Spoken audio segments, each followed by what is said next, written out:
Okay? Parshas Mitzorah, a little bit of insights in Mitzorah, and we have to do a little bit about Pesach also, so we'll see what we can accomplish.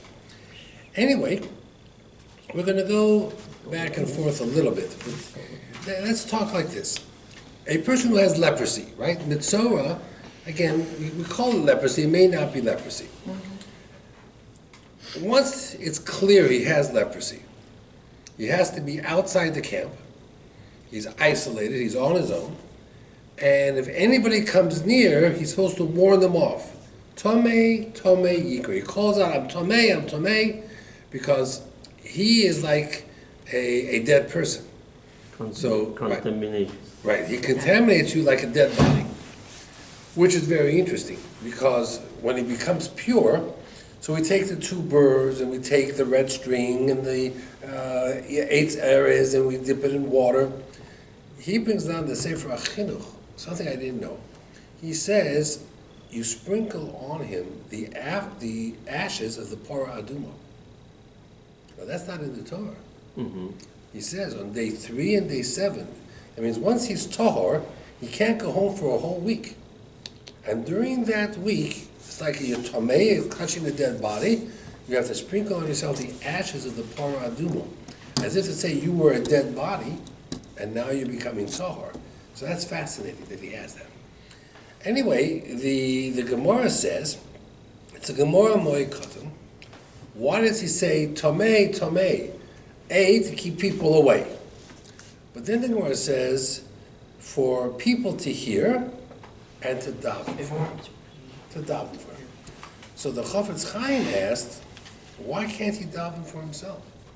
That means, if God forbid a person is sick, who davens for you? You daven for yourself. When we daven, we say, Refo'enu Hashem v'nei rofeinu, Hashem cure us from our illnesses. So the Chafetz Chaim gives a very fascinating answer. He says, Tefillah is said by the mouth. His mouth is not clean. It's tamei. So he can't, his tefillah is not heard. It's like trying to hammer in a nail, but the top of the hammer is missing. Trying to saw a piece of wood, but there are no teeth on the saw. You're not going to do it. He says, in order to say a tefillah, you need tools. You need the tools of the tefillah. He said, you don't have the tools. Because his mouth was used for all the wrong reasons. So therefore, his tefillah is rejected. Others have to daven for him. Now that's a fascinating point. I remember I once told you years ago, if someone, God forbid, gets an illness, so there's always this debate. Should I tell people or not tell people? One side of the debate is, if I tell people, they'll daven for me. That's a good thing. The other side of the debate is, if I tell people, they'll all be talking about my sickness, al tiftach peh lasot. I don't want people talking about that I have to go to the hospital, that I have to have surgery. So you don't know what to do. I remember there was once someone who had cancer, and he asked Reb Zelig Epstein, and Reb Zelig Epstein says, tell 10 people. Let there be a minion that davens, but after that, don't tell anybody else. It's nobody else's business. Tell 10 people you trust that will quietly daven for you. Rav Zilberstein was once asked a question by someone who had a serious illness, and he had an elderly father, and he asked, should I tell my father? And Rav Zilberstein said, yes. The man said, why? My father's an old person. The stress might affect him. He says, no. Nobody davens for a child like a parent. Yeah. So you tell your father, not because you want to stress him out, because you want him to daven for you. You tell your mother because you want her to daven for you. Nobody davens for a child like a parent. So it's not because you're looking to publicize things and make things, as much noise as possible. It's more that you're trying to just get the rachamim. It says, it's an interesting question. They ask a question. How many times is the word Mitzrayim found in Sefer Bereshis? You would think so many times. One time.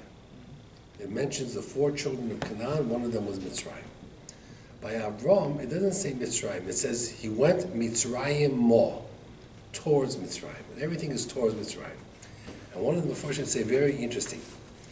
You take the word Mitzrayim mo. It begins with the letter mem, which is the open mem. and it ends with the letter Hey, which is open. You know why?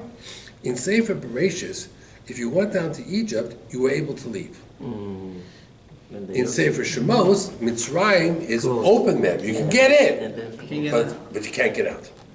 Paro was never worried that the Jews were going to leave because he had sorcery, kishuv. Egypt was a locked country. You couldn't get out. He had these demons or whatever, sorcery, magic, that no, you couldn't get past Baal Zephon. If you tried to, they attacked you, these demons, and they destroyed you. Moshe got out. Well, Moshe got out because he had the koach of Hashem protecting him. Paro never thought he could get out. Paro thought for sure he would die in the desert. Okay? The Bnei Ephraim got out, but they didn't make it far. They also got wiped out. Right? 30,000 they got wiped out. So when the Jews were leaving, Paro says, Kisogar lehem hamidbar, I'm not worried. Go. You're not going anywhere. But they did get out. That was what got Paro so nervous, that they were able to get out. That was very unusual. But otherwise, Mitzrayim, they were known. If you were a slave in Egypt, got in, you got in. But out, you never got. Okay? Now, it says in the Haggadah that we went down to Egypt, onus al pi hadibur. Onus means by, I'm trying to figure out. You have to. Yeah, onus means that it was out of our control. That means we were dragged down to Egypt, onus out of our control, al pi by the mouth of hadibur Hashem. That there was a gezerah, it was a decree that you were going to end up in Egypt. Onus means that you have no choice, right? Onus means you have no choice. It was, from the Gemara, it says that Yaakov was supposed to come down to Egypt in chains. It was a rachamim that he came down on the wagons of Paro. Now, the short answer is, what does it mean that we were dragged down to Egypt by Hashem's decree? Because Hashem told Avraham Avinu, Ger yezaracha be'eretz lo lahem. You will be slaves in a country, in a foreign country. So it was predetermined, it was predestined that we were going to be in Egypt. The Meforshim give a different shot. We were onus. Onus means we were forced down. We were dragged down. Al pi hadibur, because of our mouth. Hadibur means because of what we said. Whose mouth condemned us to Egypt? The brothers in Yosef. Because of the hatred the brothers had for Yosef, and because of the stories Joseph said to his father, because of the family strife, that's why we ended up in Egypt. And anybody who knows the Haggadah, at the Seder, we always talk about, when we talk about the Egyptian story, you're supposed to start at the very beginning. What's the beginning? The beginning is we ended up in Egypt because the brothers were jealous of Yosef and they sold Yosef to Egypt. And eventually Yaakov and everybody came down because of the famine. And eventually they settled in Goshen. And a new Paro arose that didn't remember Yosef, and that's how we became slaves. So you cannot fulfill the mitzvah of talking about the Egyptian experience without talking about Yosef and his brothers. As a matter of fact, we dip twice. The first time we dip is karpas in salt water. What is that supposed to resemble? It's supposed to be the dipping of Yosef's coat in blood. And the second time we dip is the moror in charoses. And that's supposed to be when they dipped the cedar into blood and they put it on the doorpost.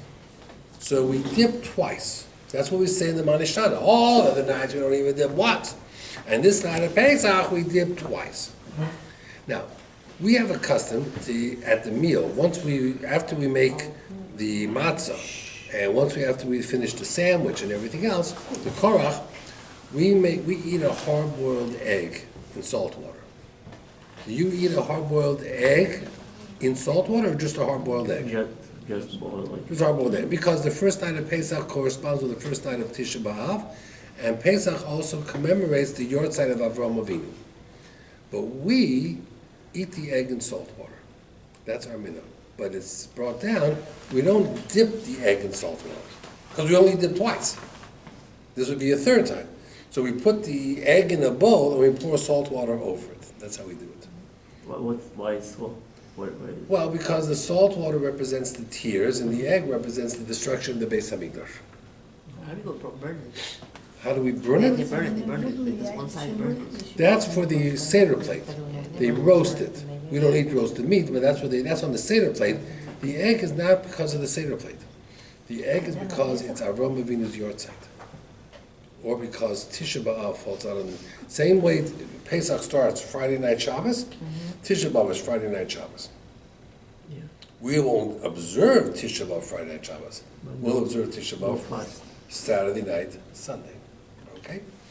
Now, it's fascinating that the whole reason we got down to Egypt was because the brothers and Yosef couldn't control their speech. Now, normally, if a person criticizes you, that you can't talk, you don't know how to talk, if your parent would say to you, why don't you watch how you talk? A kid's reaction is, you know what? You don't want me to talk? I'm not going to say a word. I'm not going to say a word. People thought the Chofetz Chaim never spoke, because he always talked about Lashon Hara, but the Chofetz Chaim spoke a lot, he just didn't speak Lashon Hara. So it comes out that Hashem says on Pesach, there's a mitzvah from the Torah to do what?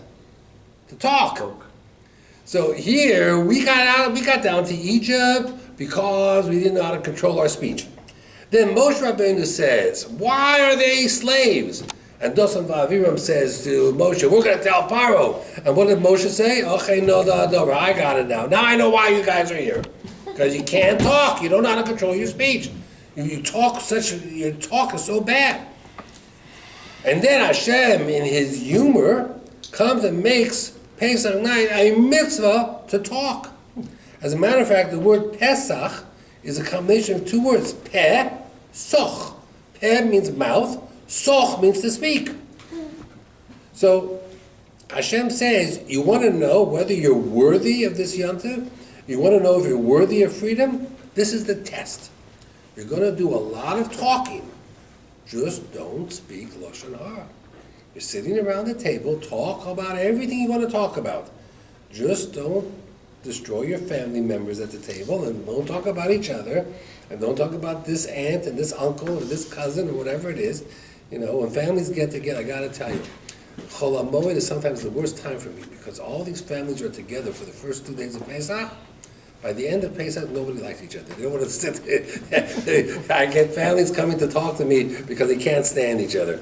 It's very hard being in the same house with these families. But that's something that's very interesting, that the mitzvah of Pesach is to talk. But to talk about Yetzias Mitzrayim. Let's say a person is sitting at the table, and you're talking about Mitzrayim, and it's a yeshiva guy, and the yeshiva guy says, like this young man over here, Aaron says, you know what, I like to do Daf Yomi. Daf Yomi is in Chulin now, or Zvachim. I didn't do Daf Yomi. I'm going to go learn Gemara's Chulin. You know what we'd say to him? That's a great idea, but not tonight. Because tonight, what's the one thing we learn about? Mitzrayim. That's the topic. Tomorrow, get up early, you want to go learn a block Gemara, learn 2 block Gemara, I don't care. But at the Seder table, there's one theme. Mitzrayim.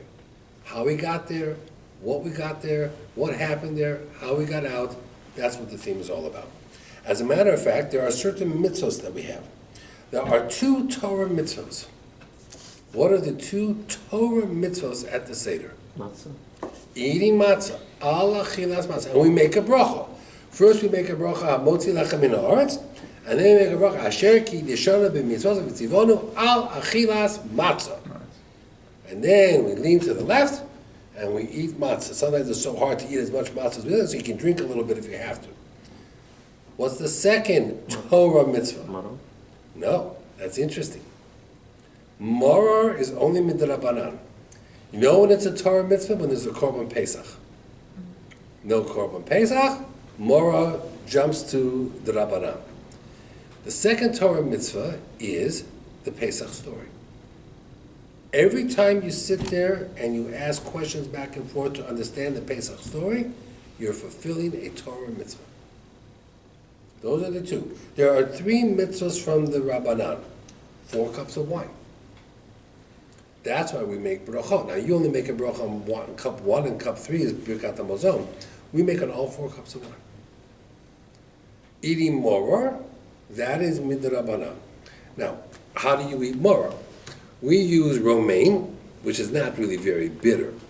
So what we do is, in the romaine, we spread a little bit of grounded horseradish, and even some chunks, some root, and we dip it in the charoset, but it doesn't really get much on there, and then we eat it.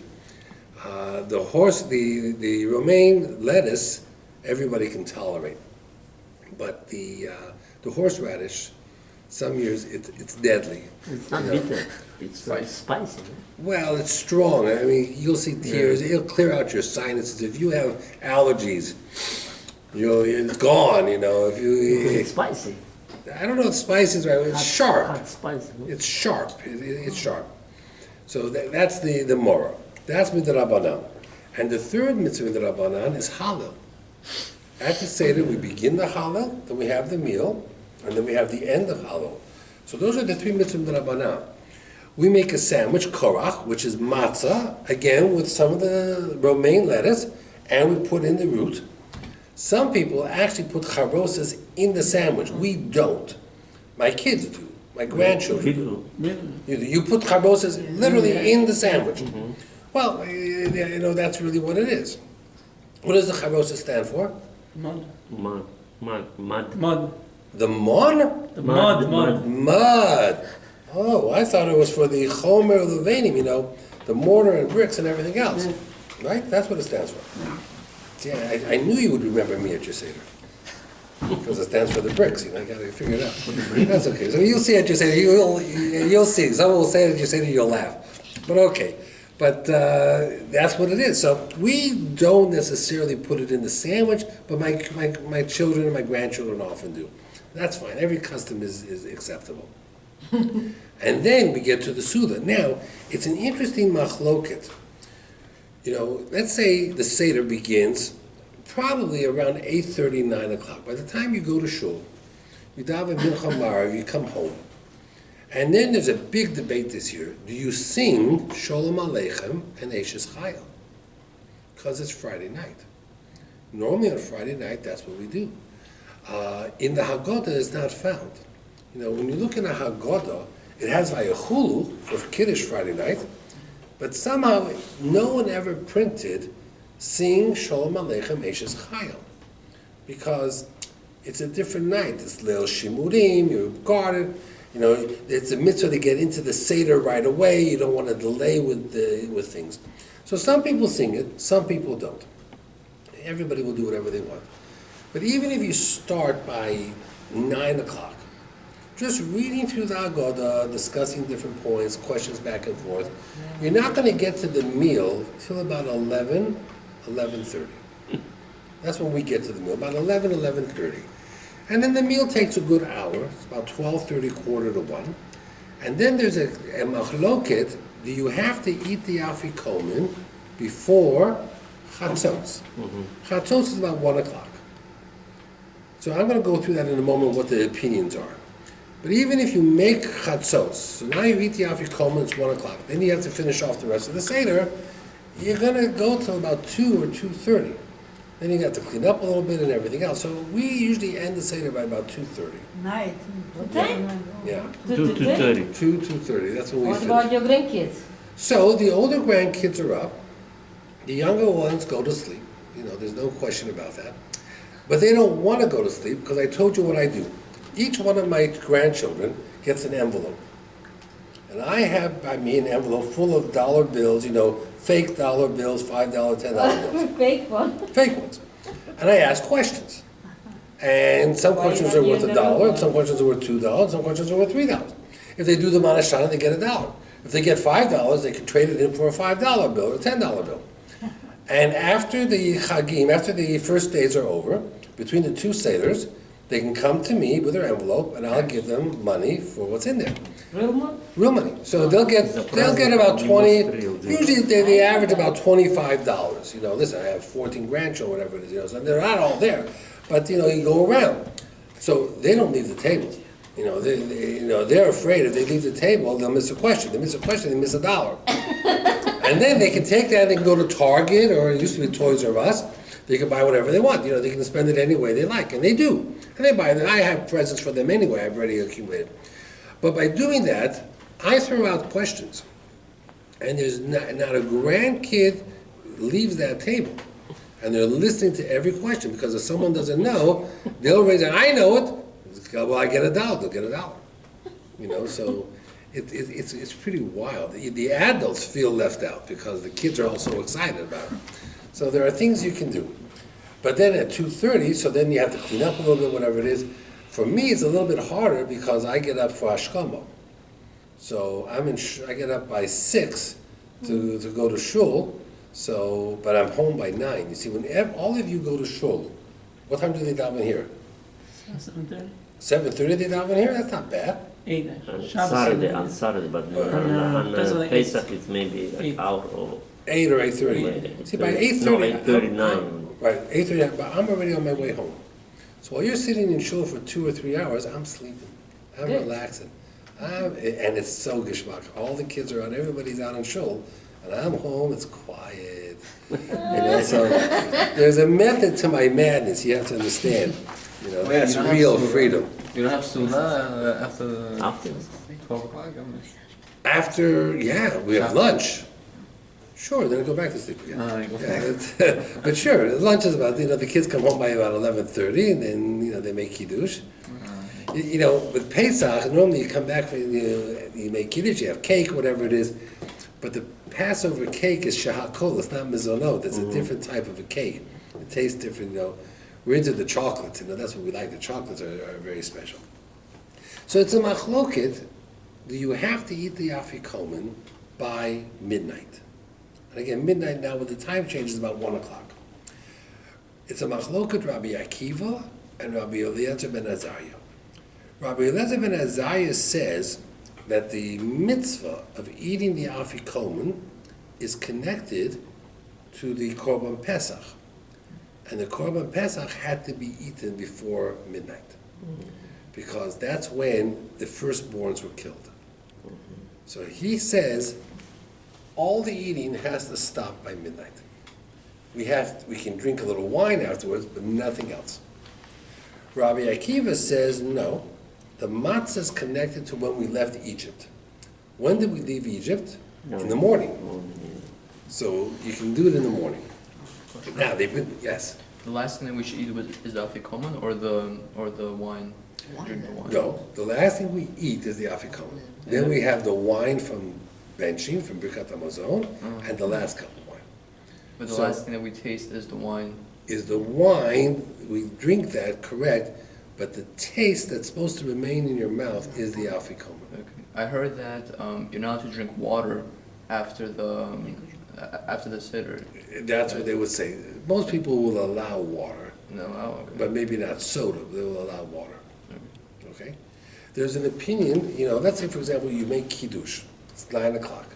Now you're sitting for 2 hours talking about the Seder, sometimes people are thirsty. So some people put soda on the table, so when you make kiddush, the soda's on the table, they allow you to drink soda during the Seder. Because it's really a pretty big stretch from when you make kiddush until you do Netilat Yadayim, it can be a good 2 hours. Right. You know, everybody's house is different. You know, it depends on how you run your Seder. So what's fascinating was Rabbi Eliezer ben Azariah was, the Haggadah brings down that he was by Rabbi Akiva, and they were up all night. So they asked Rabbi Eliezer ben Azariah, what do you mean you're up all night? You say chatzos. So the answer they give is, but he was in Rabbi Akiva's city. And therefore, since he was a guest in Rabbi Akiva's city, whose halacha does he follow? Rabbi Akiva. Because you follow the rabbi of your city. So that's they bring that down as proof that even though you disagree, but if you're a guest in some other person's city and he's the rabbi, you have to follow his opinion. So that's very, very interesting. Now the Rambam, he holds like Rabbi Akiva. You can eat the afikomen until morning. Tosfos holds like Rabbi Elazar ben Azariah, chatzot. What does the Shulchan Aruch say? Now, the Rambam says until morning, Tosfos says until chatzot. The Shulchan Aruch, 99.9% of the time, paskins like Rambam. The Shulchan Aruch says chatzot, like Tosfos, not like the Rambam. Now, he words it very funny. He says, l'chatchila, you should really try to eat that afikomen before midnight. That's what the Shulchan Aruch says. So it's one of the few times he does not go like the Rambam. Very unusual, very unusual. But they say that the whole idea is that chatzot is you should try to finish the meal and everything by chatzot, by midnight, which is 1 o'clock, which is ample time. And then after that, you can stay and we sing songs and we do a whole bunch of other things. You know, we do the rest of Hallel and, you know, it's Hallel HaGadol. We have a lot, and then we have songs at the very end. So that's things that we do. There was a story I saw, an interesting story. It is, I'll give you just for perspective. It says that there was this Russian Jew in the Soviet Union. So he first waited till all his family got out to Israel before he decided to leave. Once his wife and his children were safely in Israel, he announced that he was leaving Russia, he was going to move to Israel. Okay, gets to the airport, and the Russian security, the Russian officers say, "You're leaving Russia for good?" "Yes." "Well, open your suitcases. We want to check your suitcases. You know, we want to make sure he's not smuggling things." So they open his suitcases, and there, right on top of in his suitcase, when you open it right up on top, is a statue of Lenin. Lenin. So the authorities said, "You're going to Israel. Why are you taking a statue of Lenin?" He says, "I'm going to put Lenin's statue on my dining room table. Every time I sit down for dinner, I'm going to raise a glass of vodka and I'm going to salute Lenin. Comrade Lenin. I'm going to salute him." Okay, wonderful. Very nice. Comes to Israel. He's now an Oleh Chadash. So, Israeli officials, we got to check your suitcases. To open up the suitcase, right there on top, statue of Lenin. So the Israeli guy says, "Why are you bringing a statue of Lenin to Israel?" He says, "I'm going to put it on the dining room table. And every time I sit down to eat, I'm going to spit at it. Spit at Lenin. I hate Lenin. I love Israel. I hate Lenin." Okay, great, no problem. Good guy, go. Good guy, good, no problem. Comes home, comes to Yerushalayim, to his apartment. His kids, his wife, they're all so excited. They open up the suitcase, and right there is a statue of Lenin. So his wife says to him, "Moshe, why would you bring a statue of Lenin?" He says, "I'll show you." He takes the statue, takes a knife, scrapes off the silver coating on top. Underneath is 14 karat gold. He says, "That's how I got all our money out. It's like the statue of Lenin is worth $500,000. You know, a statue like 5 pounds of gold. You know." So what do you learn from all this? It's all in the packaging. You can do whatever you want depending how you package it. If you're in business, it's all how you say it, right? It's all in the packaging. That's all you got to know. Everything is in the packaging. That's what it is. Okay. Let's go a little bit further into the Haggadah to see understand. So now, we begin the Haggadah. So we begin right where I told you. We do Kiddush, that's the first cup of wine. Ashkenazim, what we do is we all say Kiddush together. See, I know by the Bukharians, only one person says Kiddush. We all say the Kiddush together because that's the first cup of the 4 cups of wine. So my children, my grandchildren, we all say it together, and we drink the cup of wine, we wash the yadayim, we don't make a bracha, we dip the karpas into the salt water. We use potatoes for karpas. Some people use celery. What do you use? No. Celery. You know why we use potatoes? Because my father came from Europe. And in Europe, they didn't have celery. They had potatoes. That was their vegetable. Now, it's supposed to represent spring. The raw one or the Boiled potatoes. Boiled potatoes. And it used to be that some of the potatoes, when you peel them, look a little greenish.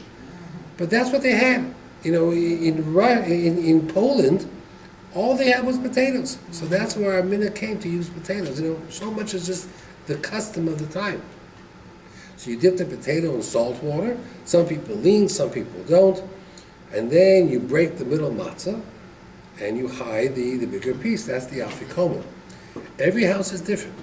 My father-in-law would keep the afikomen by him, and the kids would try to steal it from him. Oh. Anyway, they would give him a big hug, and they would pickpocket him. He was very popular. Everybody gave him hugs and kisses, and they took away his afikomen. After that, he wasn't popular anymore. We hide it. Here, the adults hide it, and the kids look for it. You hide it? Yes. Now, you have to understand that, you're sitting at the dining room table. There are not many rooms you can go into and hide, and everybody's watching you. So I actually hide it from before the Pesach. That means I'll hide it like Friday morning sometime before everybody comes. So it's already hidden by the time the Seder comes. And I always find places that you can never find. Wow. I drive them crazy. They'll look all Friday night, they'll look all Shabbos, even sometimes that same afikomen is hid for the whole week of Pesach until they find it. Sometimes they don't find it. But when they find it, the satisfaction of knowing that they found it. And it's not the grandchildren that look so much. My own children, who are adults, who are in their 30s, Grandpa. they spend more time looking for the afikomen than my grandchildren. But that's what it is. And then we sit down and we do the Seder. And we say, Hol Lachman, this is the poor man's bread.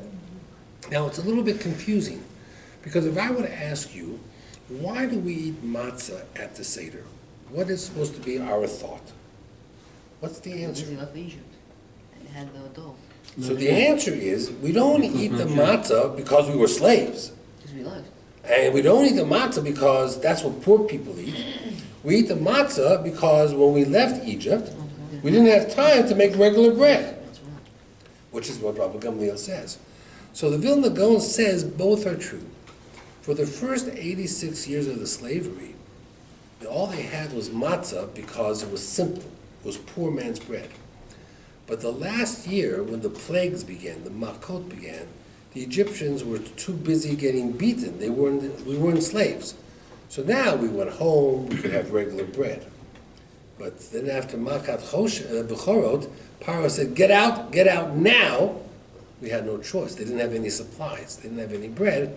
So they went back to matzah.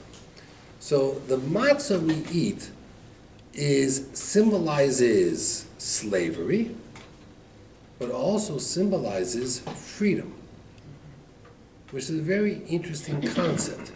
You can have the exact same piece of food that can both be pain and salvation. And at the end of the Seder, you always look at the beginning and the end, like the Torah.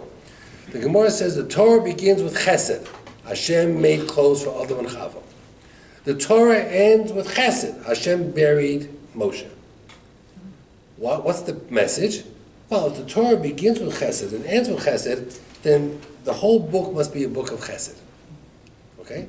The Haggadah begins with matzah, ends with matzah. Begins with, today we're here, next year we should be in Israel. And it ends with Lashon Haba B'Yerushalayim Abniyah. That's what we sing at the end. So the Haggadah is a book of freedom, from exile to freedom, and a desire to go to Israel. That's the book. That's what the whole Haggadah, that's the thing. So it's fascinating. Now, you should know at the end you have Chagadah, right, which is very confusing. You have a goat, and then what happens to the goat? The cat eats the goat, and then the dog eats the cat. And then the stick beats the dog. And then the fire burns the stick. And the water puts out the fire. Right? And then the cow drinks the water that put out the fire. And then the shochet shechs the cow. And then the Malach HaMovis takes care of the shochet. Now Kodesh Baruch Hu takes care of the Malach HaMovis. So if you think about it, it goes back and forth, and so everybody thinks it's, bad, good, bad, good. The truth is, it's all bad, it's all good. That means everything in life has that concept of being bad and good. Nothing is intrinsically bad, nothing is intrinsically good. The dog is not good because he ate the goat, or bad because he ate the goat, and the cat is not good. There's no such thing as good or bad. It's what you do with it, it's how you act. That's what the Chagadah sums it all up. That the world is a confusing place to live. And there are a lot of things that happen that are good and bad, but a lot of the good and bad is determined by how we see it and how we do it. It's not an automatic. There's no given. Someone asked me, well, how could the Malach HaMovis be good? But it says, Hashem saw the whole world. V'hinei tov mod, it was very good. And the Medrash says, tov mod, Hashem made the Malach HaMovis. So the Malach HaMovis was called tov mod.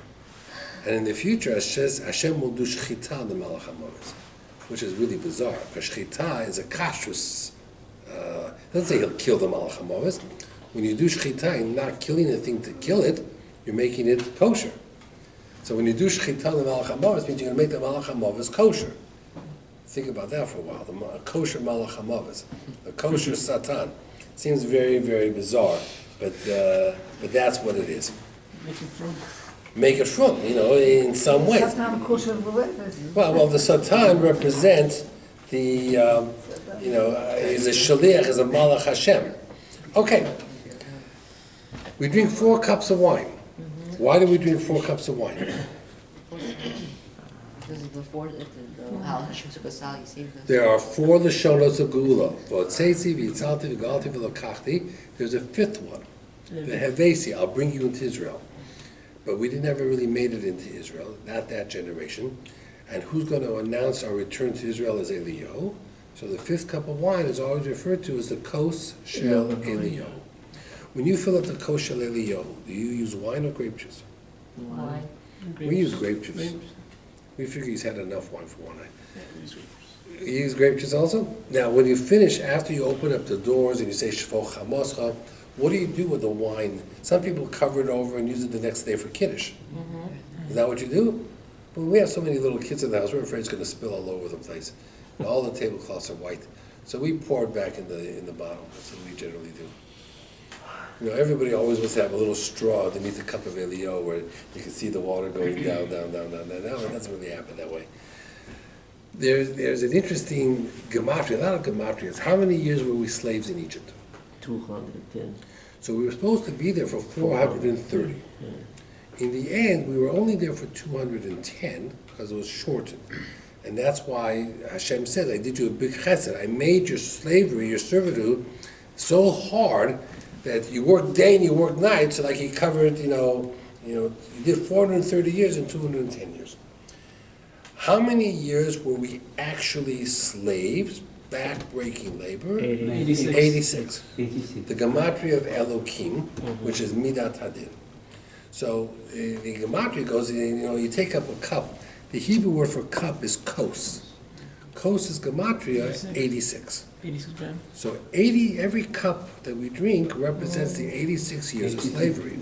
If you take 86 and you multiply it by 5, because there's 5 cups of wine, 4 plus Eliyahu is 430. So the 5 cups of wine represent the 430 years. Now, who was 86 years old when they left Egypt? Which famous person? Moshe. Moshe was 80. So you're close. Aaron. Moshe was 80. Figure about how Aaron was. Aaron was 83. But that's where you come to an end because you only have boys. You didn't have a girl. But if you had a girl, you might have named her Miriam. Then you would have had the whole family. You would have had a Moshe, an Aaron, and a Miriam. And you would have been a Shevet Levi. Miriam was 86.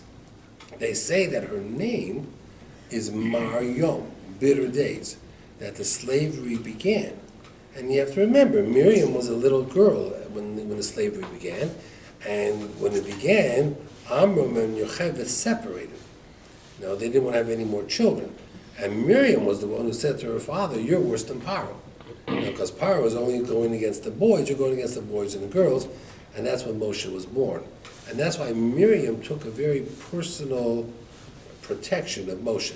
She watched Moshe by the Nile when he was put in, and in the desert, whenever anybody came after Moshe, the one who defended him the most was Miriam. Miriam was like the adopted mother of Moshe Rabbeinu. She did whatever she could in order to be able to protect Moshe Rabbeinu. So that was very, very important. It's interesting, we say Holach Ma'anya, and we give out an invitation to anybody who wants to eat at the Seder should come to the Seder. The reason is because Geula comes through tzedakah, through chesed, and it's a big mitzvah to invite people to your seder. There's a big debate if you can have someone not Jewish at your seder. Very big debate. If you have an elderly person in the house and they have a home attendant, sometimes that home attendant is not Jewish, so, whether they can join the Seder or not, normally the answer is no, unless the person really needs it. But we generally avoid having people that are not Jewish at the Seder, but it comes up a lot, that question, as to what you can and cannot do. There are four questions we ask, the Manishtana, yes? If someone does not keep Shabbat, can they participate in the Seder? So a lot depends. When a person doesn't keep Shabbat, there's the question is why not? There are some people who simply didn't grow up that way. They're not rebellious, they're not anti-God. They're not like that they were religious and they just don't want to keep Shabbat. They just don't know better. Their Yetzer Hara is just too great. So they can be at the Seder. But that's called a mumur, but he just doesn't know better. A mumur lahachis is someone who says, I know what Shabbat is, and I would love to keep Shabbat, but I hate you, God. And I'm not going to keep Shabbat because I'm going to destroy you wherever I can. So that person cannot participate. Well, that person is compared to someone who's not Jewish, but it's a very difficult question, because if you throw the guy out, then, you'll never come back. And yet, the Torah talks about 4 children at the Seder. Echad Chocho doesn't call him a tzaddik. He's smart. He's not a tzaddik. Echad Rasha, right? What does he say? What is all this thing? What are you doing? What? Right? And we're tough with him. But he's at the Seder. Echad Tam is a kid who doesn't know anything, and She'ein Yodei Lishon means he's even a baby, he doesn't know how to ask. Okay?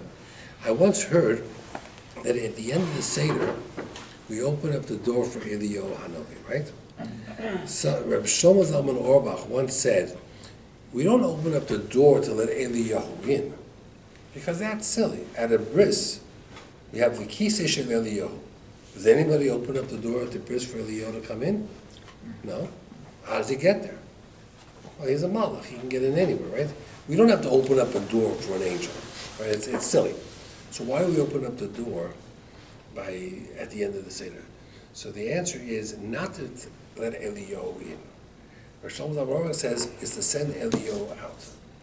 What does that mean? There's a pasuk in the Shabbos HaGodol Haftorah. It says, I'm going to send Eliyahu Hanavi. And you know what he's going to do? He's going to bring back children who went off the path back to their fathers. So you send Eliyahu and say, Eliyahu, there are children out there who got lost. Somehow they don't follow the traditions of their families. They got lost. Do me a favor, bring them back. So it's not letting Eliyahu in as much as we're sending Eliyahu out to bring back those children. And that's a very, very nice interpretation. That's very nice. So at the Seder, you have all 4 children. Now, the truth is, the theme of Pesach is chedut. Chedut means freedom. If you look at the letters chedut, chet, chacham, resh, rasha, right? Vav, ushe'eni yodei lishol, and taf is tam. Freedom means being able to sit at the table with all 4 of your children.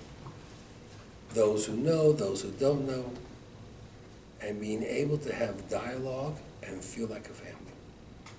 That's true freedom. If you're sitting at your Seder table and there's a member of the family who's not there because you don't want them there or they don't want to be there, something is missing in the family. So that's what freedom is. And these are complicated things. Today someone was asking me, from people, I had a lady tell me that she keeps Shabbat most of the time. This was a woman who went to Beis Yaakov. And for all I knew, she was Shomer Shabbat 100%. So I said to her, what do you mean you keep Shabbat most of the time? She says, well, once in a while I forget and I turn on the light. I said, well, that could happen to anybody. She says, yeah, I know.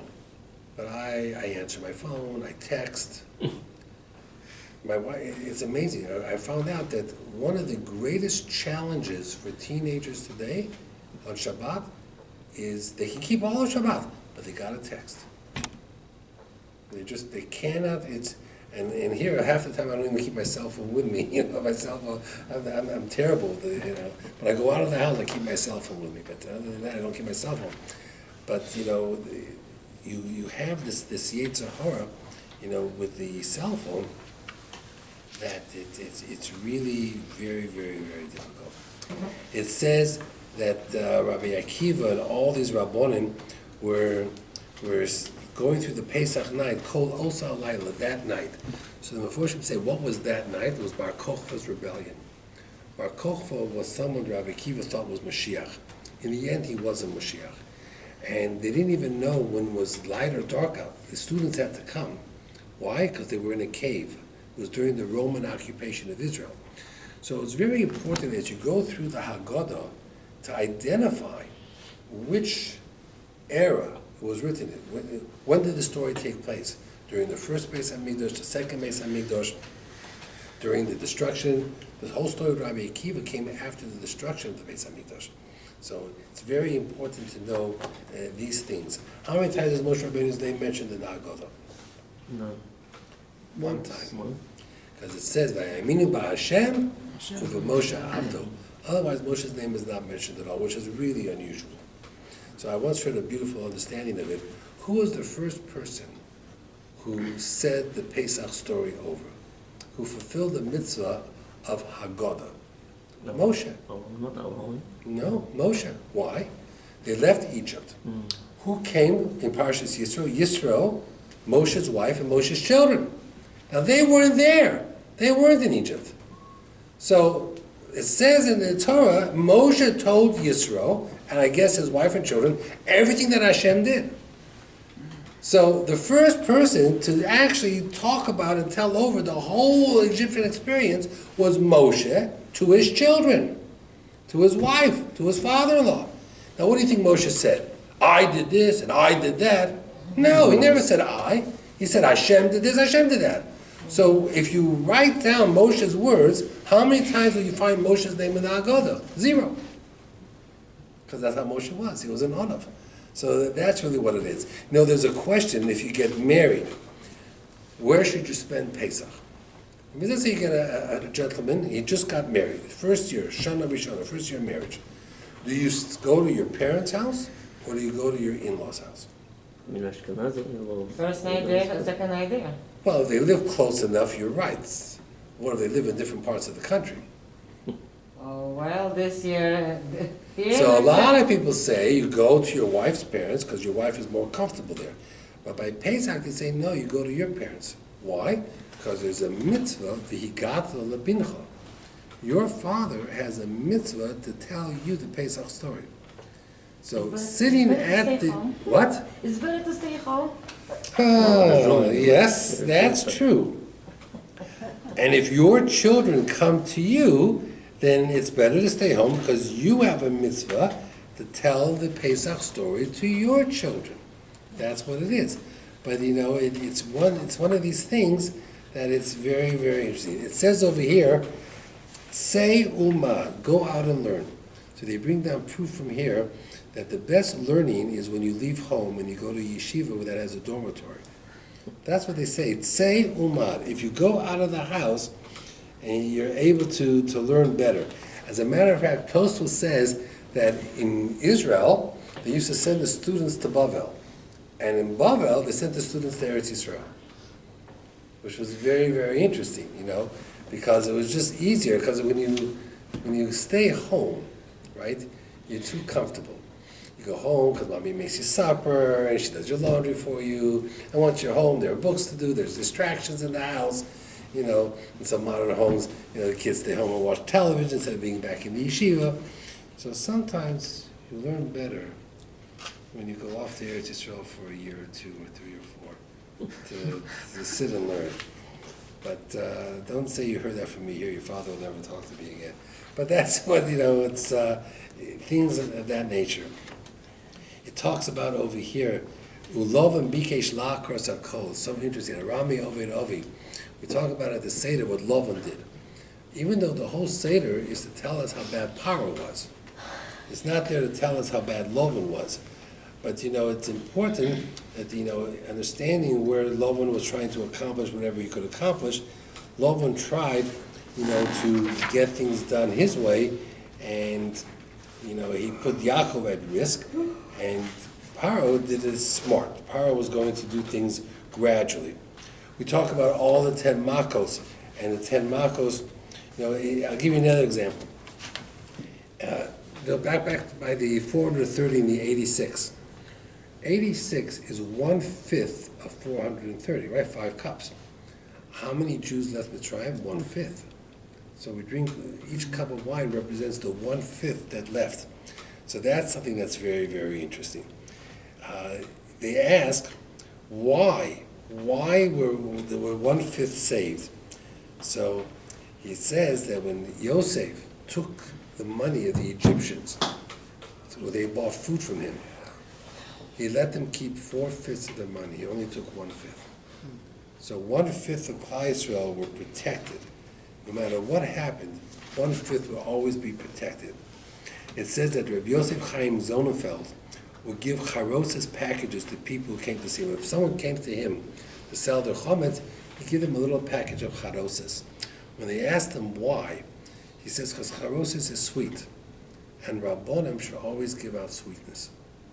That means when you walk out of a rabbi's house, you should walk out with something sweet, like a candy. I guess that's where it came the minute to have a candy. I once had a din Torah where a shul hired a rabbi, and they entered a 2-year contract with the rabbi. And a few weeks later, someone in the shul died, and the family went to the rabbi to officiate at the funeral, and the rabbi says, I'm sorry, I can't, I'm a Kohen. So the board went crazy. He says, this is an elderly congregation. One of the duties that we wanted the rabbi was to officiate at funerals. How come you didn't tell us you were a Kohen? He said, well, no one asked me. I mean, I can go to the Shiva house, but I can't go into the funeral home. I can't give the eulogy. I can't go to the cemetery. I'm a Kohen. So they said, had we known you were a Kohen, we would never have hired you. But they hired him for a 2-year contract, so they wanted to break the contract. So are they allowed to break the contract? What is the halacha? No. They claim, we didn't know you were a Kohen. He said, no one asked me. If you would have asked me. He said, well, what kind of a rabbi are you? So he says, I'm a simcha rabbi. I'll do all your weddings. I'm here to make sure everybody lives and lives a long time. I'll be at every one of your simchas. I'm a simcha rabbi. I always have a smile on my face. I'll never be there for your tears. So they didn't breach the contract? What? They didn't breach his contract? So, what was going to be the story? What was going to be the story? So the answer we poskened was that instead of the 2-year contract, it'd be a 1-year contract. And they'll see whether in the course of the year, if they can build a connection, they might keep him. And if they couldn't, they would let him go.